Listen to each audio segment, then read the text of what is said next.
Hi hello ನಮಸ್ಕಾರ welcome back to Sakshi kitchens and vlogs. ಎಲ್ಲರೂ ಹೇಗಿದ್ದೀರಾ? ಎಲ್ಲರೂ ಚೆನ್ನಾಗಿದ್ದೀರಾ ಅಂತ ಅಂದ್ಕೊಂಡಿದ್ದೀನಿ. ನಾನು ಸಹ ತುಂಬಾ ಚೆನ್ನಾಗಿದ್ದೀನಿ. ಹಾಗೆ ತುಂಬ ದಿನಗಳೇ ಆಗೋಯಿತು, ಒಂದು 4 ತಿಂಗಳೇ ಆಯಿತು ನಾನು ಲಾಗ್ನ ಮಾಡೋದಕ್ಕೆ ಆಗಿರಲಿಲ್ಲ. ಹೊಸ ಮನೆಗೆ ಬಂದ ಮೇಲೆ ನನಗೆ ಲಾಗ್ನ ಮಾಡಬೇಕು ಅಂತ ಅನ್ನಿಸ್ತಾನೆ ಇರಲಿಲ್ಲ, ಹಾಗಾಗಿ ಲಾಗ್ನ ಮಾಡೋದಕ್ಕೆ ಹೋಗಿರಲಿಲ್ಲ. ಹಾಗೆ ಇನ್ನು ಇವತ್ತು ಗುರುವಾರ, ಹಾಗೆ ಮಾರ್ಗಶಿರ ಮಾಸದಲ್ಲಿ ಲಕ್ಷ್ಮೀ ಪೂಜೆನೂ ಸಹ ಮಾಡಬೇಕು. ಹಾಗೆ ಇವತ್ತು ಹುಣ್ಣಿಮೆ ಆಗಿರೋದ್ರಿಂದ ನಾನು ಸಹ ಸಿಂಪಲ್ಲಾಗಿ ಮನೆಯಲ್ಲಿ ಮಾರ್ಗಶಿರ ಲಕ್ಷ್ಮೀ ಪೂಜೆನ ಯಾವ ಥರ ಮಾಡಿದ್ದೀನಿ, ಹಾಗೆ ರಾಯರ ಪೂಜೆನೂ ಸಹ ಯಾವ ಥರ ಮಾಡಿದ್ದೀನಿ ಅಂತ ನಿಮ್ಮ ಜೊತೆಗೆ ಶೇರ್ ಮಾಡ್ಕೊಳ್ಳೋಣ ಅಂತ ಅಂದ್ಕೊಂಡಿದ್ದೀನಿ. ಹಾಗೆ ಇವತ್ತಿನ ನೈವೇದ್ಯಗಳನ್ನು ಸಹ ನಿಮ್ಮ ಜೊತೆಗೆ ಶೇರ್ ಮಾಡ್ತೀನಿ. ಹಾಗಾಗಿ ವಿಡಿಯೋನ ಎಲ್ಲೂ ಸಹ ಸ್ಕಿಪ್ ಮಾಡ್ದೇನೆ ಪೂರ್ತಿಯಾಗಿ ನೋಡಿ. ಇನ್ ಕೇಸ್ ಈ ವಿಡಿಯೋ ನಿಮ್ಗೆ ಏನಾದರೂ ಇಷ್ಟ ಆದರೆ ಪ್ಲೀಸ್ ಲೈಕ್ ಮಾಡಿ, ಶೇರ್ ಮಾಡಿ, ಕಾಮೆಂಟ್ ಮಾಡಿ. ಹಾಗೆ ಇನ್ನೂ ಯಾರು ನನ್ನ ಚಾನಲ್ನ ಸಬ್ಸ್ಕ್ರೈಬ್ ಮಾಡಿಲ್ಲ ಪ್ಲೀಸ್ ಸಬ್ಸ್ಕ್ರೈಬ್ ಮಾಡ್ಕೊಂಡು ನೋಡಿ. ನಿಮ್ಮದೊಂದು ಸಬ್ಸ್ಕ್ರೈಬ್ ನನಗೆ ತುಂಬಾ ಇಂಪಾರ್ಟೆಂಟ್ ಆಗುತ್ತೆ.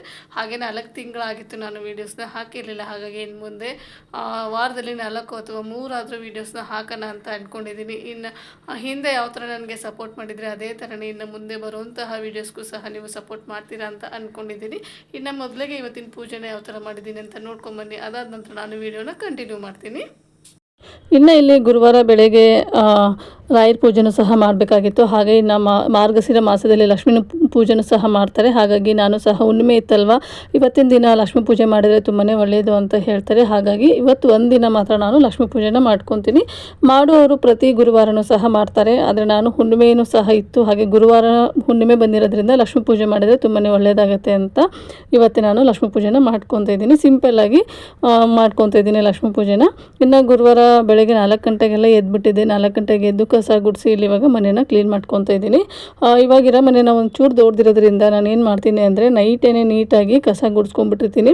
ಬೆಳಗ್ಗೆ ಅರ್ಜೆಂಟಲ್ಲಿ ನೀಟಾಗಿ ಗುಡಿಸೋದಕ್ಕಾಗೋದಿಲ್ಲ. ಹಾಗಾಗಿ ಸೋಫಾ ಕೆಳಗಡೆ ಎಲ್ಲ ಒಂದು ಸರಿ ನೈಟೆಲ್ಲ ನೀಟಾಗಿ ಕಸ ಗುಡಿಸಿ ಇಟ್ಕೊಂಡ್ಬಿಟ್ರೆ ಬೆಳಗ್ಗೆ ಇನ್ನೊಂದು ಸರಿ ಕಸನ ಗುಡಿಸಿ ಈ ಥರ ನೀಟಾಗಿ ಒರೆಸ್ಕೊತೀನಿ. ಇನ್ನು ನಾನು ಒಂದು 4 ತಿಂಗಳಿಂದ ನಾನು ಲಾಗ್ನ ಮಾಡೋದಕ್ಕೆ ಆಗ್ತಾ ಇರಲಿಲ್ಲ. ಹಾಗಾಗಿ ಇವತ್ತಿಂದ ಮತ್ತೆ ಲಾಗ್ನ ಶುರು ಮಾಡ್ತಾಯಿದ್ದೀನಿ. ಇವತ್ತಿಂದ ಲಾಗ್ನ ಹಾಕೋಣ ಅಂತ ಅಂದ್ಕೊಂಡಿದ್ದೀನಿ. ನನಗೆ ಹಿಂದೆ ಯಾವ ಥರ ಸಪೋರ್ಟ್ ಮಾಡಿದ್ದೀರಾ ಅದೇ ಥರನೇ ಮುಂದೆ ಬರುವಂತಹ ವೀಡಿಯೋಸ್ಗೆಲ್ಲ ನೀವು ಸಪೋರ್ಟ್ ಮಾಡ್ತೀರಾ ಅಂತ ಅಂದ್ಕೊತಾ ಇದ್ದೀನಿ. ಅದೇನೋ ಗೊತ್ತಿಲ್ಲ, ಹೊಸ ಮನೆಗೆ ಬಂದಮೇಲೆ ನನಗೆ ಲಾಗ್ನ ಮಾಡಬೇಕು ಅಂತ ಅನ್ನಿಸ್ತಾನೆ ಇರಲಿಲ್ಲ, ಯಾಕೋ ಅಂತ ಗೊತ್ತಿಲ್ಲ. ಅಂದರೆ ಒಂದು ಏರಿಯಾಯಿಂದ ಇನ್ನೊಂದು ಏರಿಯಾಕ್ಕೆ ಅಥವಾ ಒಂದು ಮನೆಯಿಂದ ಇನ್ನೊಂದು ಮನೆಗೆ ಬಂದಾಗ ಒಂಚೂರು ನಾವು ಅಡ್ಜಸ್ಟ್ ಆಗೋದಕ್ಕೆ ಟೈಮ್ ತೊಗೊಳುತ್ತೆ. ಅದರಲ್ಲೂ ನನಗೆ ಅಡ್ಜಸ್ಟ್ ಆಗೋದಕ್ಕೆ 4 ತಿಂಗಳು ಟೈಮ್ ತೊಗೊತು ಅಂತಲೇ ಹೇಳ್ಬೋದು. ಅಂದರೆ ನಾವು ಮೊದಲೇನಿದ್ವಲ್ವ ಮನೆ, ಆ ಮನೆಯಲ್ಲಿ ನಾವು 11 ವರ್ಷದಿಂದ ಜೀವನ ಮಾಡ್ತಾಯಿದ್ವಿ. ಆ ಮನೆಯಲ್ಲಿ ಸುಖನೂ ಸಹ ನೋಡಿದ್ದೀವಿ, ಹಾಗೆ ದುಃಖನೂ ಸಹ ನೋಡಿದ್ದೀವಿ. ತುಂಬಾ ಚೆನ್ನಾಗಿತ್ತು ನಮಗೆ ಆ ಮನೆ, ತುಂಬಾ ಆಗಿ ಬಂದಿತ್ತು ಅಂತ ಹೇಳ್ತಾರೆ ನೋಡಿ. ಅಂದರೆ ಒಳ್ಳೆಯದಾಗುತ್ತೆ ಅಂತ ಹೇಳ್ತಾರೆ ನೋಡಿ. ಒಂದೊಂದು ಮನೆಯಲ್ಲಿ ಹೇಳ್ತಾರೆ, ಕೆಲವೊಬ್ಬರು ಮನೆಗೆ ಬಂದ್ವಿ ನಾವು ತುಂಬಾ ಒಳ್ಳೆಯದಾಯಿತು ಅಂತ ಹೇಳ್ತಾರಲ್ವ, ಅದೇ ಥರನೇ ನನಗೆ ಆ ಮನೆಗೆ ಹೋದ್ಮೇಲೆ ತುಂಬಾ ಒಳ್ಳೆಯದಾಯಿತು ನಮಗೆ. ಹಾಗಾಗಿ ಆ ಮನೆನ ಬಿಟ್ಟು ಬರಬೇಕು ಅಂತ ಅನ್ನಿಸ್ತಾನೇ ಇರಲಿಲ್ಲ. ಇನ್ನೇನು ಮಾಡೋದು, ಅದು ತುಂಬಾ ಹಳೆ ಮನೆ ಆಗಿತ್ತು. ಹಾಗೆ ಬೇರೆಯವ್ರು ಸಹ ತೊಗೊಂಡಿದ್ರು ಅದನ್ನು. ಇನ್ನು ನಾವು ಮನೆನ ಬೆಳೆಸ್ತೀವಿ, ನೀವು ಖಾಲಿ ಮಾಡಿ ಅಂತ ಅಂದಮೇಲೆ ಖಾಲಿ ಮಾಡಿ ಬರಲೇಬೇಕಾಗತ್ತೆ. ಹಾಗಾಗಿ ಒಂಚೂರು ಮನಸ್ಸಿಗೆ ಬೇಜಾರಾಯಿತು. ಅಂದರೆ ನಾವು ಮನೇನ ಖಾಲಿ ಮಾಡಬೇಕು ಅಂತ ಅಂದ್ಕೊಂಡೇ ಇರಲಿಲ್ಲ. ಯಾಕಂದರೆ ನನ್ನ ಮಗನು ಸ್ವಲ್ಪ 10th ಮುಗಿಯೋವರೆಗೂ ಅದೇ ಮನೇಲಿ ಇರೋಣ ಅಂತ ಅಂದ್ಕೊಂಡಿದ್ವಿ ನಾವು. ಹಾಗಾಗಿ ನಾವೇನು ಖಾಲಿ ಮಾಡಬೇಕು ಅಂತ ಇರಲಿಲ್ಲ ಅಲ್ವ. ಹಾಗಾಗಿ ಒಂಚೂರು ಮನಸ್ಸಿಗೆ ತುಂಬಾ ಬೇಜಾರಾಗಿತ್ತು ನನಗೆ ಮಾತ್ರ. ನಮ್ಮನೆಯವ್ರು ಅದೇ ಹೇಳ್ತಾರೆ, ಅದೇನು ಸ್ವಂತ ಮನೆ ಅಲ್ವಲ್ಲ, ಬಾಡಿಗೆ ಮನೆ, ಅವ್ರು ಇರು ಅಂದಾಗ ಇರಲೇಬೇಕಾಗತ್ತೆ, ಹೋಗು ಅಂದಾಗ ಹೋಗಲೇಬೇಕಾಗತ್ತೆ. ಮನೆ ಅಂದಮೇಲೆ ಇದೇ ಥರ ಇರುತ್ತೆ, ಅಟ್ಯಾಚ್ಮೆಂಟ್ ಬೆಳೆಸ್ಕೋಬಾರ್ದು ಅಂತ ಹೇಳ್ತಾರೆ. 11 ವರ್ಷದಿಂದ ಇರುವಂತಹ ಮನೇಲಿ ಅಟ್ಯಾಚ್ಮೆಂಟ್ ಬೆಳೆಸ್ಕೋಬಾರ್ದು ಅಂದರೆ ಹೇಗೆ ಹೇಳಿ ಅಲ್ವಾ. ಯಾಕಂದರೆ ನನ್ನ ಮಕ್ಕಳು ಇಬ್ಬರು ಆಡಿ ಬೆಳೆದಿರೋಂತಹ ಮನೆ ಅದು. ಹಾಗಾಗಿ ಆ ಮನೇಲಿ ತುಂಬಾ ಮೆಮೊರೀಸು ಇತ್ತು ನನಗೆ. ಹಾಗೆ ಅದೇನೋ ಒಂಥರ ಮನೆ ಲವಲವಿಕೆಯಿಂದ ತುಂಬ ಚೆನ್ನಾಗಿ ಇಟ್ಕೊಂಡಿದ್ದೆ ನಾನು. ಅದೇ ಥರ ಈ ಮನೇಲಿ ಇಟ್ಕೋಬೇಕು ಅಂದರೆ ಅದೇನೋ ಆಗ್ತಾನೆ ಇಲ್ಲ ನನಗೆ. ಹಾಗಾಗಿ ನಾನು ಲಾಗ್ನ ಹಾಕೋದಕ್ಕೆ ಆಗಿರಲಿಲ್ಲ. ಇನ್ನು ಈ ಮನೆಗೆ ಬಂದಮೇಲೆ ಇವತ್ತಿಂದ ಮತ್ತೆ ಲಾಗ್ನ ಶುರು ಮಾಡ್ತಾಯಿದ್ದೀನಿ. ನೋಡೋಣ ಈ ಮನೇಲಿ ಯಾವ ಥರ ಇರ್ತೀನಿ, ಯಾವ ಥರ ಲಾಗ್ನ ಮಾಡ್ತೀನಿ ಅಂತ ಗೊತ್ತಾಗುತ್ತೆ. ಇನ್ನು ಇಲ್ಲಿ ನೆಲನ ಒರೆಸಿ ಹಾಗೆ ಸ್ನಾನನೂ ಸಹ ಮುಗಿಸ್ಕೊಂಬಂದಿದ್ದಾಯಿತು. ಇನ್ನು ಹಾಗೆ ಇವತ್ತು ಲಕ್ಷ್ಮೀ ಪೂಜೆ ಮಾಡಬೇಕು ಅಂತ ಅಂದ್ಕೊಂಡಿದ್ದೆ ಅಲ್ವ. ನಾನೇನು ಮನೇಲಿ ಕಳ್ಸೋಕ್ಕೆ ಕೂರಿಸ್ತೀನಲ್ವ, ಅದೇನೇ ನಾನು ಅದಕ್ಕೇ ಪೂಜೆನ ಮಾಡ್ತೀನಿ. ಮತ್ತೊಂದು ಕಳಸ ಇಟ್ಬಿಟ್ಟು ಏನು ಪೂಜೆ ಮಾಡೋದು ಬೇಡ ಅಂತ ಹೇಳಿ ಫಸ್ಟಿಗೆ ಇಲ್ಲಿ ಒಂದು ಬೆಳ್ಳಿ ಚೊಂಬೆಗೆ ನೀರನ್ನ ಹಾಕಿದ್ದೀನಿ. ಅದರಲ್ಲಿ 1 ರೂಪಾಯಿ ಕಾಯಿನು, ಹಾಗೆ ಜಾವತ್ ಪೌಡರು, ಅರಿಶಿನ ಕುಂಕುಮ, ಒಂದು ಹೂವನ್ನು ಸಹ ನಾನು ಸೇರಿಸ್ಕೊತಾ ಇದ್ದೀನಿ. ಹಾಗೆ ಕೆಲವೊಬ್ಬರು ಲಕ್ಷ್ಮಿಗೆ ಏನೇನು ಪ್ರಿಯವಾಗಿರ್ತವೆ ನೋಡಿ, ಅಂದರೆ ಕವಡೆ ಹಾಗೆ ಗುಲ್ಗಂಜಿ ಅದೆಲ್ಲ ಹಾಕ್ತಾರೆ. ನಾನು ಅದೇನೇನು ಸೇರಿಸ್ಕೊಳ್ಳೋದಕ್ಕೇನು ಹೋಗೋದಿಲ್ಲ. ಇನ್ನು ಅದಾದ ನಂತರ ಗೆಜ್ಜೆ ವಸ್ತ್ರನ ನಾನೇ ಮನೆಯಲ್ಲೇ ಮಾಡಿದ್ದೀನಿ. ಮನೇಲಿ ಮಾಡಿರುವಂತಹ ಗೆಜ್ಜೆ ವಸ್ತ್ರನ ಇವತ್ತು ಲಕ್ಷ್ಮೀ ದೇವಿಗೆ ಹಾಕ್ತಾಯಿದ್ದೀನಿ. ಹಾಗೆ ನೀವೇನು ನೋಡ್ತಾ ಇದ್ದೀರಾ ನೋಡಿ, ಬೆಳ್ಳಿ ಚೊಂಬು, ಅದನ್ನು ಈ ವರ್ಷ ದೀಪಾವಳಿಯಲ್ಲಿ ತೊಗೊಂಡಿದ್ದೆ. ಈ ಬೆಳ್ಳಿ ಚೊಂಬು ಹಾಗೆ ಬೆಳ್ಳಿ ದೀಪ ಏನಿದೆ ನೋಡಿ, ಅದನ್ನೆರಡನ್ನೂ ಸಹ ನಾನು ಈ ವರ್ಷ ದೀಪಾವಳಿ ಹಬ್ಬದಲ್ಲಿ ತೊಗೊಂಡಿದ್ದೀನಿ. ನಾನು ಹಿಂದಿನ ವ್ಲಾಗಲ್ಲಿ ನಿಮಗೆ ಹೇಳಿದ್ದೆ, ಪ್ರತಿ ವರ್ಷ ದೀಪಾವಳಿಯಲ್ಲಿ ಒಟ್ಟಿನಲ್ಲಿ ಏನಾದರೂ ಗೋಲ್ಡು ಅಥವಾ ಸಿಲ್ವರ್ ಏನಾದರೂ ಒಂದು ಖರೀದಿ ಮಾಡ್ತೀನಿ ನಾನು ಅಂತ ಹೇಳಿದ್ದೆ ನೋಡಿ. ಅದಕ್ಕಂತಲೇ ನಾನು ಚೀಟಿನ ಹಾಕಿಬಿಟ್ಟು ಅದೇ ದುಡ್ಡಲ್ಲಿ ಈ ಥರ ಏನಾದರೂ ದೇವರಿಗೆ ಉಪಯೋಗ ಆಗುವಂತಹ ವಸ್ತುಗಳನ್ನ ತೊಗೊತೀನಿ. ಹಾಗೆ ನನ್ನ ಹತ್ರ ಬೆಳ್ಳಿ ಚೊಂಬು ಇರಲಿಲ್ಲ, ಬೆಳ್ಳಿ ದೀಪ ಇತ್ತು, ಆದರೆ ಈ ಥರ ಡೈಲಿ ಹಚ್ಚೋದಕ್ಕೆ ಬೆಳ್ಳಿ ದೀಪ ಇರಲಿಲ್ಲ. ಹಾಗಾಗಿ ಒಂದು ಬೆಳ್ಳಿ ಚೊಂಬು ಹಾಗೆ ಬೆಳ್ಳಿ ದೀಪನ ತೊಗೊಳ್ಳೋಣ ಅಂತ ಹೇಳ್ಬಿಟ್ಟು ಈ ವರ್ಷ ಇದೆರಡನ್ನೂ ನಾನು ತೊಗೊಂಡಿದ್ದೀನಿ ದೀಪಾವಳಿ ಟೈಮಲ್ಲಿ. ಹಾಗೆ ಒಂದೇ ಸಾರಿಗೇ ಎಲ್ಲ ಅಮೌಂಟು ಕೊಟ್ಬಿಟ್ಟು ತೊಗೊಳೋದಕ್ಕಂತೂ ನಮ್ಮ ಕೈಲೇ ಆಗೋದಿಲ್ಲ. ಹಾಗಾಗಿ ಪ್ರತಿ ವರ್ಷವೂ ನಾನು ಏನಾದರೂ ದೇವರು ಪದಾರ್ಥ ತೊಗೋಬೇಕು ಅಥವಾ ದೇವ್ರ ವಸ್ತುನಾದ್ರು ತೊಗೋಬೇಕು ಅಂತಲೇ ಚೀಟಿನ ಹಾಕ್ತೀನಿ. ಅದು ಚೀಟಿ ಮುಗಿದ ತಕ್ಷಣವೇ ದೇವರಿಗೆ ಏನಿಲ್ಲ ನೋಡಿ, ಅಂದರೆ ನೋಡಿ ನನ್ನ ಹತ್ರ ಚೊಂಬಿರಲಿಲ್ಲ, ಚೊಂಬನ್ನ ತೊಗೊಂಡೆ. ಇನ್ನು ಮುಂದಿನ ವರ್ಷ ಏನಾದರೂ ಬೇರೆ ವಸ್ತುನ ತೊಗೊಂಡ್ರಾಯ್ತು ಅಂತ ಅದಕ್ಕೂ ಸಹ ಚೀಟಿ ಹಾಕ್ತೀನಿ. ಒಂದೇ ಸರಿ ತೊಗೊತೀವಿ ಅಂದರೆ ತೊಗೊಳೋದಕ್ಕೆ ಸಾಧ್ಯನೇ ಆಗೋದಿಲ್ಲ. ಇವಾಗಿನ ಬೆಳ್ಳಿ ರೇಟು ಹಾಗೆ ಚಿನ್ನದ ರೇಟು ಗಗನಕ್ಕೆ ಏರ್ತಾನೇ ಇದೆ, ಇಳಿತಾನೇ ಇಲ್ಲ ಅಲ್ವಾ. ಹಾಗಾಗಿ ಒಂದು ಸ್ವಲ್ಪನೇ ಕೂಡಿಟ್ಬಿಟ್ಟು ಈ ಥರ ನಾವು ಬೆಳ್ಳಿ ಅಥವಾ ಚಿನ್ನನ ನಾವು ಮಾಡ್ಕೊಳ್ಳೇಬೇಕಾಗತ್ತೆ. ಹಾಗಾಗಿ ಇನ್ನು ಇಲ್ಲಿ ದೇವ್ರಿಗೆ ನೀಟಾಗಿ ಹೂವನ್ನು ಸಹ ಮುಡಿಸ್ತಾ ಇದ್ದೀನಿ. ಹಾಗೆ ಇವತ್ತು ಗುರುವಾರ ಆಗಿರೋದ್ರಿಂದ ರಾಯರಿಗೂ ಸಹ ತುಳಸಿನ ಏರಿಸಿ ಅದಾದ ನಂತರ ಇಲ್ಲಿ ಹೂವನ್ನು ಸಹ ಏರಿಸ್ತಾ ಇದ್ದೀನಿ. ಹಾಗೆ ಇನ್ನು ಇದೆಲ್ಲ ಮಾಡೋಷ್ಟರಲ್ಲಿ ಟೈಮು 5 ಗಂಟೆ ಆಗಿತ್ತು. ಒಂದು ಸ್ವಲ್ಪ ಬೆಳಕಿರುತ್ತೆ. ಹಾಗೆ ನಮ್ಮ ಮನೆ ಹತ್ರ ಪಾರ್ಕ್ ಇರೋದ್ರಿಂದ ವಾಕಿಂಗ್ ಎಲ್ಲ ಬರ್ತಾ ಇರ್ತಾರೆ ಜನ. ಇವಾಗ ಆರಾಮಾಗಿ ಕಸನ ಗುಡಿಸ್ಕೋಬೋದು ಅಂತ ಹೇಳ್ಬಿಟ್ಟು ಇವಾಗ ನಾನು ಅಂಗಳ ಕಸನ ಗುಡಿಸ್ಕೊತಾ ಇದ್ದೀನಿ. ಅಂದರೆ ನಾನು ಎದ್ದಿರೋದು 4 ಗಂಟೆಗೆ ಅಲ್ವಾ, ಅಷ್ಟೊತ್ತಲ್ಲಿ ಯಾರೂ ಇರೋದೇ ಇಲ್ಲ ಆಚೆಯಲ್ಲಿ. ಹಾಗಾಗಿ ಒಂದೇ ಸರಿ ಪೂಜೆಗೆಲ್ಲ ರೆಡಿ ಮಾಡಿಕೊಂಡು ಅದಾದ ನಂತರ ಹೊರಗಡೆ ಕಸನ ಗುಡಿಸೋಣ ಅಂತೇಳಿ ಕಸನ ಗುಡಿಸೋದಕ್ಕೆ ಬಂದಿದ್ದೀನಿ. ಸ್ನಾನ ಮಾಡಿಕೊಂಡು ನೀಟಾಗಿ ಕಸನ ಗುಡಿಸಿ ಆಮೇಲೆ ಅದಾದ ನಂತರ ಹೊಸ್ಲು ಪೂಜೆ ಮಾಡಿದ್ರಾಯ್ತು ಅಂತ ಇವತ್ತು ಒಂದು ಸ್ವಲ್ಪ ಲೇಟಾಗಿಯೇ ನಾನಿಲ್ಲಿ ಹೊಸ್ಲು ಪೂಜೆನ ಮಾಡ್ಕೊತಿದ್ದೀನಿ. ಯಾಕಂದರೆ ಇದು ಹೊಸ್ಲಲ್ಲಿ ಹುಣ್ಣಿಮೆ ಆಗಿರೋದ್ರಿಂದ ಹೊಸ್ಲು ಪೂಜೆನೂ ಸಹ ಮಾಡ್ಕೋಬೇಕಾಗತ್ತೆ. ಹಾಗಾಗಿ ಇನ್ನು ಹುಣ್ಣಿಮೆ ಅಮಾವಾಸ್ಯೆ ಬಂದರೆ ನಾನು ಹೊಸ್ಲಿಗೆ ಅರಿಶಿನ ಹಚ್ಬಿಟ್ಟು ನೀಟಾಗಿ ಲೇಪನ ಮಾಡಿಬಿಟ್ಟು ಹಚ್ತೀನಿ. ಅದರ ಜೊತೆಗೆ ಜಾವತ್ ಪೌಡರ್ನ ಹಾಕಿ ತುಂಬಾ ಚೆನ್ನಾಗಿ ಪರಿಮಳ ಬರ್ತಾ ಇರುತ್ತೆ ಮನೆಯೆಲ್ಲ. ನೀವು ಜಾವತ್ ಪೌಡರ್ ತೊಗೊಂಡು ಬಂದರೆ ಅರಿಶಿನ ಕುಂಕುಮಕ್ಕೆ ಹಾಗೆ ನಾವೇನಾದ್ರು ದೇವರಿಗೆ ಬೊಟ್ಟಿಕ್ತೀವಲ್ವ, ಗಂಧ ಅಥವಾ ವಿಭೂತಿ ಅದಕ್ಕೆಲ್ಲದಕ್ಕೂ ನೀವು ಜಾವತ್ ಪೌಡರ್ನ ಹಾಕಿ ಮನೆಯೆಲ್ಲ ಘಮ ಘಮ ಅಂತ ಇರುತ್ತೆ. ಈ ದೇವಸ್ಥಾನದಲ್ಲೆಲ್ಲ ಪರಿಮಳ ಬರ್ತಾ ಇರುತ್ತೆ ನೋಡಿ, ಒಂಥರ ಶಾಂತಿಯಾಗಿ ಇರಬೇಕಪ್ಪ, ಕೂತ್ಕೊಳ್ಳೋಣ ಇಲ್ಲೇ ಅನ್ನಿಸ್ತಾ ಇರುತ್ತೆ ಅಲ್ವಾ ದೇವಸ್ಥಾನದಲ್ಲಿ. ಅದೇ ಥರ ಫೀಲು ಮನೆಯಲ್ಲೂ ಸಹ ಕೊಡುತ್ತೆ. ಈ ಜಾವತ್ ಪೌಡರ್ ಹಾಕಿಬಿಟ್ಟು ನೀವು ಹೊಸ್ಲು ಸಾರಿಸೋದಾಯಿತು, ಹಾಗೆ ದೇವ್ರ ಫೋಟೋಕ್ಕೆ ಕುಂಕುಮ ಇಡೋದಾಯಿತು, ಅದೆಲ್ಲ ಮಾಡಿ ತುಂಬ ಚೆನ್ನಾಗಿ ಮನೆಯೆಲ್ಲ ಪರಿಮಳ ಬರ್ತಾ ಇರುತ್ತೆ. ಇನ್ನು ಇಲ್ಲಿ ಹೊರಗಡೆ ನೀರು ಹಾಕಿ ಗುಡಿಸಿದ್ದು ಸಹ ಆಯಿತು. ಹಾಗೆ ಇಲ್ಲಿ ಹೊಸ್ಲಿಗೆ ಕುಂಕುಮನ ಸಹ ನಾನು ಹಚ್ತಾ ಇದ್ದೀನಿ. ಅದಾದ ನಂತರ ರಂಗೋಲಿನ ಬಿಡ್ತೀನಿ. ಇವತ್ತಿನ ರಂಗೋಲಿ ಯಾವ ಥರ ಇತ್ತು ಅಂತ ನನಗೆ ಕಮೆಂಟ್ ಸೆಕ್ಷನಲ್ಲಿ ಕಮೆಂಟ್ ಮಾಡಿ ತಿಳಿಸಿ.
ಇನ್ನು ಇಲ್ಲಿ ಪೂಜೆನೆಲ್ಲ ಮುಗಿಸಿ ಅದಾದ ನಂತರ ನಾನು ಅಡುಗೆ ಮನೆಗೆ ಬಂದಿದ್ದೀನಿ. ಹಾಗೆ ಇವತ್ತು ಸೀರೆನ ಉಟ್ಕೊಂಡಿದ್ದೀನಿ ನೋಡಿ. ಹಾಗಾಗಿ ಒಂದು ಸ್ವಲ್ಪ ಬಳೆಗಳನ್ನ ಹಾಕೊಳ್ಳೋಣ ಅಂತ ಅಂದ್ಕೊಂಡು ಇಲ್ಲಿ ಒಂದು ಸ್ವಲ್ಪ ಬಳೆನೂ ಸಹ ಹಾಕ್ಕೊಂಡಿದ್ದೀನಿ. ಹಾಗೆ ನನಗೆ ಈ ಥರ ಸೀರೆ ಉಟ್ಟಾಗ ಕೈಯಲ್ಲಿ ಬಳೆಗಳು ಹಾಗೆ ಹಣೆಯಲ್ಲಿ ಒಂದು ಸ್ವಲ್ಪ ದೊಡ್ಡದಾಗಿರುವಂತಹ ಬಿಂದಿನ ಇಟ್ಕೊಳ್ಳೋಕ್ಕೆ ತುಂಬಾ ಇಷ್ಟ ಆಗುತ್ತೆ. ಹಾಗಾಗಿ ಇವತ್ತು ನಾನು ಸಹ ಕೈಯಲ್ಲಿ ಬಳೆ ಹಾಗೆ ಹಣೆಗೆ ಒಂದು ಸ್ವಲ್ಪ ದೊಡ್ಡದಾಗಿರುವಂತಹ ಬಿಂದಿನ ಇಟ್ಕೊಂಡಿದ್ದೀನಿ. ಏನೋ ಒಂಥರ ನನಗೆ ಈ ಥರ ಹಾಕ್ಕೊಂಡ್ರೆ ತುಂಬ ಖುಷಿ ಅನ್ನಿಸ್ತಾ ಇರುತ್ತೆ. ಹಾಗಾಗಿ ನಾನು ಈ ಥರ ರೆಡಿಯಾಗಿದ್ದೀನಿ. ಇನ್ನು ಅದಾದ ನಂತರ ಇವತ್ತು ನೈವೇದ್ಯಕ್ಕೆ ಏನಾದರೂ ಹಬ್ಬದ ಅಡುಗೆನ ಮಾಡೋಣ ಅಂತ ಅಂದ್ಕೊಂಡಿದ್ದೆ. ಹಾಗಾಗಿ ಮೊದಲಿಗೆ ಇಲ್ಲಿ ಪಾಯಸನ ಮಾಡ್ಕೊತಾ ಇದ್ದೀನಿ. ಇವತ್ತು ನಾನು ಸಾಬೂನನ್ನು ಹಾಗೆ ಕ್ಯಾರೆಟ್ನ ಹಾಕಿಬಿಟ್ಟು ಪಾಯಸನ ಮಾಡ್ಕೊತಿದ್ದೀನಿ. ಪಾಯಸ ಮಾತ್ರ ತುಂಬಾ ಚೆನ್ನಾಗಿತ್ತು. ಈ ವಿಡಿಯೋನ ಶೇರ್ ಮಾಡೋಣ ಅಂತ ಅಂದ್ಕೊಂಡೆ, ಆದರೆ ವಿಡಿಯೋ ಲೆಂತಿ ಆಗುತ್ತೆ ಅಂತ ನಾನಿಲ್ಲಿ ಇವತ್ತು ಇದರಲ್ಲಿ ಯಾವುದೇ ರೆಸಿಪಿನೂ ನಾನು ಶೇರ್ ಏನು ಮಾಡ್ತಾಯಿಲ್ಲ. ಇನ್ನು ಹಾಗೆ ಇವತ್ತು ಸಕ್ಕರೆ ಬದಲಾಗಿ ಬೆಲ್ಲನ ಹಾಕೋಣ ಪಾಯಸಗೆ ಅಂತೇಳಿ ಇಲ್ಲಿ ಬೆಲ್ಲನೂ ಸಹ ಸೇರಿಸ್ಕೊಂಡು ಪಾಯಸನ ರೆಡಿ ಮಾಡಿಕೊಂಡೆ.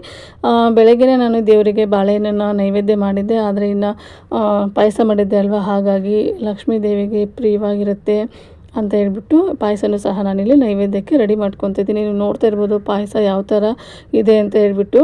ತುಂಬಾ ಚೆನ್ನಾಗಿತ್ತು ಪಾಯಸ ಮಾತ್ರ. ಒಂಚೂರು ಸಹ ಗಟ್ಟಿ ಅನ್ನಿಸ್ತಾನೆ ಇರಲಿಲ್ಲ. ಈ ಶಾವಿಗೆ ಪಾಯಸ ಇದೆಲ್ಲ ಮಾಡಿ ಒಂದು ಅರ್ಧ ಗಂಟೆಗೆ 1 ಅವರ್ಗೆಲ್ಲ ಯಾವ ಥರ ಗಟ್ಟಿ ಆಗುತ್ತೆ ನೋಡಿ, ಆ ಥರ ಇದೇನು ಗಟ್ಟಿನೇ ಆಗೋದಿಲ್ಲ. ತುಂಬಾ ಚೆನ್ನಾಗಿ ಇದೇ ಥರನೇ ಇತ್ತು. ಹಾಗೆ ಇನ್ನು ನೈವೇದ್ಯನೂ ಸಹ ನಾನಿಲ್ಲಿ ಅರ್ಪಿಸ್ತಾ ಇದ್ದೀನಿ ದೇವರಿಗೆ. ಇನ್ನು ಮನೆಯಲ್ಲಿ ಕೂರಿಸುವಂತಹ ಕಳಸಕ್ಕೆ ನಾನು ಪೂಜೆನ ಮಾಡ್ಕೊಂಡಿದ್ದೆ ಅಲ್ವಾ, ಹಾಗಾಗಿ ಸಿಂಪಲ್ಲಾಗಿಯೇ ಈ ಥರ ನಾನು ಪೂಜೆನ ಮಾಡ್ಕೊಂಡಿದ್ದೀನಿ. ಮಾರ್ಗಶಿರ ಮಾಸದಲ್ಲಿ ಲಕ್ಷ್ಮೀ ಪೂಜೆನ ಮಾಡೋರು ತುಂಬ ಚೆನ್ನಾಗಿ ಜೋರಾಗಿಯೇ ಮಾಡ್ತಾರೆ. ಆದರೆ ನಾನು 4 ಗುರುವಾರ ಏನು ಮಾಡ್ತಾಯಿಲ್ಲ ನೋಡಿ. ಹಾಗಾಗಿ ಹುಣ್ಣಿಮೆ ದಿನ ಗುರುವಾರ ಬಂದಿರೋದ್ರಿಂದ ಇವತ್ತು ಮಾಡಿದರೆ ತುಂಬಾ ಒಳ್ಳೆಯದಾಗುತ್ತೆ ಅಂತ ಅಂದರು. ಹಾಗಾಗಿ ಸಿಂಪಲ್ಲಾಗಿ ಮನೇಲಿ ಇರುವಂತಹ ಕಳಸಕ್ಕೆ ನಾನಿಲ್ಲಿ ಪೂಜೆನ ಮಾಡ್ಕೊಂಡಿದ್ದೀನಿ. ಇನ್ನು ಹಾಗೆ ಪಾಯಸನೂ ಸಹ ರೆಡಿ ಮಾಡಿದ್ದೆ. ಹಾಗೆ ಇವತ್ತು ಕೋಸಂಬರಿ ಒಂದು ಸ್ವಲ್ಪ ಕಾಳು ಸುಳಿನ ಮಾಡೋಣ ಅಂತ ಅಂದ್ಕೊಂಡು ಅದಕ್ಕೆ ಇಲ್ಲಿ ಎಲ್ಲದನ್ನು ಸಹ ರೆಡಿ ಮಾಡ್ಕೊತಿದ್ದೀನಿ.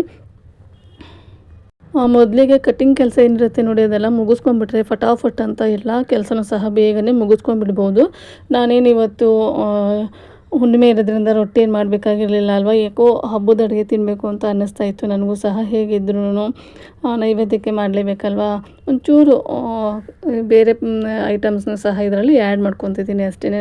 ನೀವೇನೇ ಹೇಳಿ ನಮ್ಮನೇಲಿ ಪಾಯಸ ಆಯಿತು, ಏನಾದರೂ ಸ್ವೀಟ್ ಐಟಮ್ ಮಾಡಿದ್ರೆ ಕೋಸಂಬರಿ ಮಾತ್ರ ಇರಲೇಬೇಕು. ಹಾಗಾಗಿ ಕೋಸಂಬರಿನ ಸಹ ನಾನು ಇಲ್ಲಿ ಮಾಡ್ತಾಯಿದ್ದೀನಿ. ಕೋಸಂಬರಿಗೆ ನೈಟೇ ನಾನು ಹೆಸರುಬೇಳೆನೂ ಸಹ ನೆನೆಸಿಟ್ಟಿದ್ದೆ. ಇನ್ನು ಅದಕ್ಕೆ ಕಟ್ ಮಾಡಿ ಇಟ್ಕೊಂಡಿರುವಂತಹ ಈರುಳ್ಳಿ ಹಾಗೆ ಸೌತೆಕಾಯಿ, ಮೆಣಸಿನ್ಕಾಯಿ, ಸ್ವಲ್ಪ ಕಾಯಿ ತುರಿ ಅದನ್ನೆಲ್ಲನೂ ಸೇರಿಸ್ಕೊತಿದ್ದೀನಿ. ನಾನಿಲ್ಲಿ ಉಪ್ಪನ್ನ ಸೇರಿಸ್ಕೊತಾ ಇಲ್ಲ, ಯಾಕೆಂದರೆ ಈರುಳ್ಳಿ ಹಾಗೆ ಸೌತೆಕಾಯಿ ಹಾಕಿರೋದ್ರಿಂದ ಉಪ್ಪನ್ನ ಸೇರಿಸ್ಕೊಂಡ್ಬಿಟ್ರೆ ಬೇಗನೆ ನೀರು ಬಿಟ್ಕೊಂಡ್ಬಿಡುತ್ತೆ, ಹಾಗೆ ಬೇಗನೆ ಹಾಳಾಗುವಂತಹ ಚಾನ್ಸಸ್ ಇರುತ್ತೆ. ಹಾಗಾಗಿ ನಾನಿಲ್ಲಿ ಉಪ್ಪನ್ನ ಸೇರಿಸ್ಕೊಳ್ಳೋದಕ್ಕೇನು ಹೋಗಿಲ್ಲ. ಇನ್ನು ಕಡಲೆಕಾಳು ಉಸುಳಿ ಮಾಡೋಣ ಅಂತ ಅಂದ್ಕೊಂಡು ಒಂದು ಸ್ವಲ್ಪ ಎಣ್ಣೆ ಹಾಕ್ಕೊಂಡು ಜೀರಿಗೆ ಹಾಗೆ ಸಾಸಿವೆ, ಸ್ವಲ್ಪ ಕರಿಬೇವು, ಹಸಿಮೆಣಸಿನ್ಕಾಯಿ ಅದೆಲ್ಲ ಹಾಕ್ಕೊಂಡು ನೀಟಾಗಿ ಬಾಡಿಸ್ಕೊತಾ ಇದ್ದೀನಿ. ಹಾಗೆ ಅದೇ ಒಗ್ಗರಣೆನ ಒಂದು ಸ್ವಲ್ಪ ತೊಗೊಂಡು ಇಲ್ಲಿ ಕೋಸಂಬರಿಗೂ ಸಹ ಸೇರಿಸ್ಕೊತಾ ಇದ್ದೀನಿ. ಅದಾದ ನಂತರ ಮೊದಲೇ ಬೇಯಿಸಿಟ್ಕೊಂಡಿರುವಂತಹ ಕಡಲೆಕಾಳನ್ನು ನಾನು ಸೇರಿಸ್ಕೊತಾ ಇದ್ದೀನಿ. ಇದಕ್ಕೆ ಈರುಳ್ಳಿನೂ ಬೇಡ, ಹಾಗೆ ಬೆಳ್ಳುಳ್ಳಿನೂ ಏನೂ ಬೇಡ, ಸಿಂಪಲ್ಲಾಗಿ ಮಾಡ್ಕೊಬೋದು, ತುಂಬಾ ಚೆನ್ನಾಗಿರುತ್ತೆ. ಹಾಗೆ ರುಚಿಗೆ ತಕ್ಕಷ್ಟು ಉಪ್ಪು, ಒಂದು ಸ್ವಲ್ಪ ಅರಿಶಿನ ಪುಡಿನ ಸೇರಿಸ್ಕೊತಾ ಇದ್ದೀನಿ. ನಾನಿಲ್ಲಿ ಕಾಳನ್ನ ಬೇಯಿಸುವಾಗ ಉಪ್ಪನ್ನು ಸಹ ಹಾಕಿದ್ದೆ, ಹಾಗಾಗಿ ಒಂದು ಸ್ವಲ್ಪನೇ ಸೇರಿಸ್ಕೊತಾ ಇದ್ದೀನಿ. ಅದಾದ ನಂತರ ಒಂದು ಸ್ವಲ್ಪ ಕಾಯಿ ತುರಿನ ಹಾಕಿಬಿಟ್ಟು ನೀಟಾಗಿ ಮಿಕ್ಸ್ ಮಾಡ್ಕೊಳ್ಳಿ. ಲಾಸ್ಟಲ್ಲಿ ಕೊತ್ತಂಬರಿ ಸೊಪ್ಪನ್ನ ಸೇರಿಸ್ಕೊಂಡ್ಬಿಟ್ರೆ ಕಡಲೆಕಾಳು ಸುಳಿ ಸೂಪರ್ ಟೇಸ್ಟಿಯಾಗಿ ರೆಡಿನೇ ಆಗೋಯಿತು. ಸಿಂಪಲ್ಲಾಗಿಯೂ ಸಹ ಇರುತ್ತೆ, ಹಾಗೆ ತುಂಬಾ ರುಚಿಯಾಗಿಯೂ ಸಹ ಇರುತ್ತೆ. ಹಾಗೆ ಇವತ್ತು ಮಾಡಿರುವಂತಹ ಐಟಮ್ಮು ನಮ್ಮ ಮನೇಲಿ ತುಂಬಾ ಇಷ್ಟಪಟ್ಟರು. ಹಾಗಾಗಿ ಇನ್ನು ಅದಾದ ನಂತರ ಇಲ್ಲಿ ಪುಳಿಯೋಗರೆನ ಮಾಡೋಣ ಅಂತ ಅಂದ್ಕೊಂಡು ಪುಳಿಯೋಗರೆನೂ ಸಹ ನಾನು ಒಗ್ಗರಣೆನ ರೆಡಿ ಮಾಡ್ಕೊತಾ ಇದ್ದೀನಿ. ಅದಕ್ಕಿಂತ ಮೊದಲಿಗೆ ಹಪ್ಪಳನ ಕರಿಬೇಕಾಗಿತ್ತು. ಇನ್ನು ಅದಕ್ಕೊಂದು ಬಾಣಲಿ ಏನು ಮಾಡೋದು ಅಂತೇಳ್ಬಿಟ್ಟು ಪುಳಿಯೋಗರೆ ಏನು ಮಾಡ್ತಾಯಿದ್ವಲ್ವ, ಅದೇ ಪಾತ್ರೆಗೆ ನಾವು ಸ್ವಲ್ಪ ಜಾಸ್ತಿ ಎಣ್ಣೆನ ಹಾಕ್ಬಿಟ್ಟು ಮೊದಲಿಗೆ ಹಪ್ಪಳನ ಕರಿತಾ ಇದ್ದೀನಿ. ಅದಾದ ನಂತರ ಒಂದು ಎಣ್ಣೆ ಜಾಸ್ತಿ ಇದ್ದರೆ ತೆಗೆದುಬಿಟ್ಟು ಪುಳಿಯೋಗರೆಗೆ ಎಷ್ಟು ಬೇಕು ನೋಡಿ ಎಣ್ಣೆ ಅಷ್ಟನ್ನು ಇಟ್ಕೊಂಡು ಇಲ್ಲಿ ಒಗ್ಗರಣೆ ಮಾಡ್ಕೊತಾ ಇದ್ದೀನಿ. ಪುಳಿಯೋಗರೆ ನಾನು ಇವತ್ತು ಪೌಡರ್ನ ತೊಗೊಂಡ್ಬಂದ್ಬಿಟ್ಟು ಮಾಡ್ತಾಯಿದ್ದೀನಿ. ಫಸ್ಟಿಗೆ ಎಣ್ಣೆ ಕಾದಿತ್ತಲ್ವ, ಅದಕ್ಕೆ ಒಂದು ಸ್ವಲ್ಪ ಶೇಂಗಾ ಹಾಗೆ ಕಡಲೆಬೇಳೆ, ಉದ್ದಿನಬೇಳೆನ ಹಾಕ್ಕೊಂಡು ನೀಟಾಗಿ ಬಾಡಿಸ್ಕೊತಾ ಇದ್ದೀನಿ. ಅದಾದ ನಂತರ ಕರಿಬೇವಿನ ಸೊಪ್ಪು, ಒಣಮೆಣ್ಸಿನ್ಕಾಯಿನೂ ಸಹ ಸೇರಿಸ್ಕೊತಾ ಇದ್ದೀನಿ. ಹಾಗೆ ಇದಕ್ಕೆ ಖಾರಕ್ಕೆ ಅನುಗುಣವಾಗಿ ಖಾರನೂ ಸಹ ಸೇರಿಸ್ಕೊತಾ ಇದ್ದೀನಿ. ಅದ್ರ ಜೊತೆಗೆ ನೆನೆಸಿಟ್ಕೊಂಡಿರುವಂತಹ ಹುಣಸೆಹಣ್ಣು ನೀರೇನಿತ್ತಲ್ವ ಅದನ್ನು ಸೇರಿಸ್ಕೊತಾ ಇದ್ದೀನಿ. ಯಾಕೆಂದರೆ ಖಾರ ಹಾಕಿರ್ತೀವಿ ನೋಡಿ, ಬೇಗನೆ ಸೀದೋಗ್ಬಿಡುತ್ತೆ. ಹಾಗಾಗಿ ನಾನು ಈ ಹಂತದಲ್ಲೇ ಹುಣಸೆಹಣ್ಣಿನ ನೀರನ್ನು ಸಹ ಸೇರಿಸ್ಕೊತಾ ಇದ್ದೀನಿ. ಹಾಗೆ ರುಚಿಗೆ ತಕ್ಕಷ್ಟು ಉಪ್ಪನ್ನು ಸೇರಿಸ್ಕೊತಾ ಇದ್ದೀನಿ.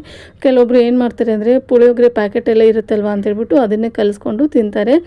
ಒಂದೊಂದು ಸಾರಿ ಅನ್ನ ಜಾಸ್ತಿ ಇದ್ದಾಗ ಪುಳಿಯೋಗರೆ ಪೌಡರು ಕಡಿಮೆ ಆಗಿಬಿಟ್ಟಿರುತ್ತೆ. ಹಾಗಾಗಿ ಎಕ್ಸ್ಟ್ರಾ ಈ ಥರ ನಾವು ಒಗ್ಗರಣೆ ಮಾಡ್ಕೊಂಡ್ಬಿಟ್ರೆ ತುಂಬಾ ರುಚಿಯಾಗಿರುತ್ತೆ. ಹಾಗಾಗಿ ನಾನು ಯಾವಾಗಲೂ ದಿನವೂ ಪುಳಿಯೋಗರೆ ಮಾಡಿದರೆ ಇದೇ ಥರನೇ ಮಾಡೋದು. ಇನ್ನು ಅದಕ್ಕೊಂದು ಸ್ವಲ್ಪ ಬೆಲ್ಲನ ಸೇರಿಸ್ಬಿಟ್ಟು ಹಾಗೆ ನಾನಿಲ್ಲಿ ಅಯ್ಯಂಗಾರ್ ಪುಳಿಯೋಗರೆ ಪ್ಯಾಕೆಟ್ನ ತೊಗೊಂಡು ಬಂದಿದ್ದೆ, ಅದನ್ನು ಸೇರಿಸ್ಕೊತಿದ್ದೀನಿ. ಅದನ್ನ ಸೇರಿಸ್ಕೊಂಡು ಈ ಥರ ಎಣ್ಣೆ ಬಿಡೋ ಥರ ನಾವು ನೀಟಾಗಿ ಗೊಜ್ಜನ್ನ ರೆಡಿ ಮಾಡ್ಕೊಂಡ್ಬಿಟ್ರೆ ಪುಳಿಯೋಗರೆ ರೆಡಿನೇ ಆಗೋಯ್ತು ನೋಡಿ. ಮೊದಲು ಏನು ರೆಡಿ ಮಾಡಿ ಇಟ್ಕೊಂಡಿದ್ದೆ ನೋಡಿ ನಾನು ವೈಟ್ ರೈಸು, ಅದನ್ನ ಸೇರಿಸ್ಕೊತಿದ್ದೀನಿ. ಅದನ್ನ ಸೇರಿಸ್ಕೊಂಡ್ಬಿಟ್ರೆ ಪುಳಿಯೋಗರೆನೂ ಸಹ ರೆಡಿ ಆಯಿತು. ಹಾಗೆ ಇನ್ನು ಇಲ್ಲಿ ಪ್ಲೇಟುಗಳನ್ನು ಸಹ ನಾನು ರೆಡಿ ಮಾಡಿ ಇಟ್ಟಿದ್ದೀನಿ. ಇವತ್ತಿನ ಬೆಳಗಿನ ಬ್ರೇಕ್ಫಾಸ್ಟು ಹಾಗೆ ಮಧ್ಯಾಹ್ನದ ಊಟಕ್ಕೆ ಇದೇ ಸರಿ ಹೋಗುತ್ತೆ ನಮ್ಮ ಮನೇಲಿ. ನಾನು ನೋಡ್ತಾ ಇರ್ಬೋದು ನೀವು ಕೋಸಂಬರಿ ಹಾಗೆ ಕಾಳು ಉಸ್ಳಿ ಪುಳಿಯೋಗರೆ ಪಾಯಸ ಹಾಗೆ ಹಪ್ಪಳ ನಿನ್ನೆ ಮಾಡಿರುವಂತಹ ರಸಮು ಸಹ ಇತ್ತು. ಹಾಗೆ ಬೆಳಗ್ಗೆ ಏನು ರೈಸ್ ಮಾಡಿದ್ದೆ ಅಲ್ವಾ, ಅದರಲ್ಲೇ ಒಂದು ಸ್ವಲ್ಪ ವೈಟ್ ರೈಸ್ನೂ ಸಹ ನಾನು ಹಾಗೆ ಎತ್ತಿಕ್ಕಿದ್ದೀನಿ. ಬರೀ ಪುಳಿಯೋಗರೆನ ತಿಂದುಬಿಟ್ರೆ ಹೊಟ್ಟೆ ತುಂಬ್ದಂಗೆ ಆಗಲ್ಲ ನೋಡಿ. ಹಾಗಾಗಿ ಇನ್ನು ಮೊದಲಿಗೆ ಇಲ್ಲಿ ನನ್ನ ಹಸ್ಬೆಂಡ್ಗೆ ಬಾಕ್ಸ್ನ ರೆಡಿ ಮಾಡ್ತಾಯಿದ್ದೀನಿ. ಯಾರಿಗೆಲ್ಲ ಈ ಥರ ಹಬ್ಬದ ಅಡುಗೆ ಅಂದರೆ ಇಷ್ಟ ಅಂತ ನನಗೆ ಕಾಮೆಂಟ್ ಸೆಕ್ಷನಲ್ಲಿ ಕಾಮೆಂಟ್ ಮಾಡಿ ತಿಳಿಸಿ. ಇನ್ನು ಇವತ್ತಿನ ವ್ಲಾಗ್ನ ಇಲ್ಲಿಗೆ ಎಂಡ್ ಮಾಡ್ತಾಯಿದ್ದೀನಿ. ನಾನು ಮಾಡಿರುವಂತಹ ಲಾಗು ರೆಸಿಪಿಗಳು ಹಾಗೆ ಪೂಜೆ ನಿಮಗೇನಾದರೂ ಇಷ್ಟ ಆದರೆ ಪ್ಲೀಸ್ ಲೈಕ್ ಮಾಡಿ, ಶೇರ್ ಮಾಡಿ, ಕಾಮೆಂಟ್ ಮಾಡಿ. ಹಾಗೆ ಇನ್ನೂ ಯಾರು ನನ್ನ ಚಾನಲ್ನ ಸಬ್ಸ್ಕ್ರೈಬ್ ಮಾಡಿಲ್ಲ ಪ್ಲೀಸ್ ಸಬ್ಸ್ಕ್ರೈಬ್ ಮಾಡ್ಕೊಂಡು ನೋಡಿ. ನಿಮ್ಮ ಫ್ಯಾಮಿಲಿ ಆ್ಯಂಡ್ ಫ್ರೆಂಡ್ಸಿಗೂ ಸಹ ಈ ವಿಡಿಯೋನ ಶೇರ್ ಮಾಡಿ. Thank you.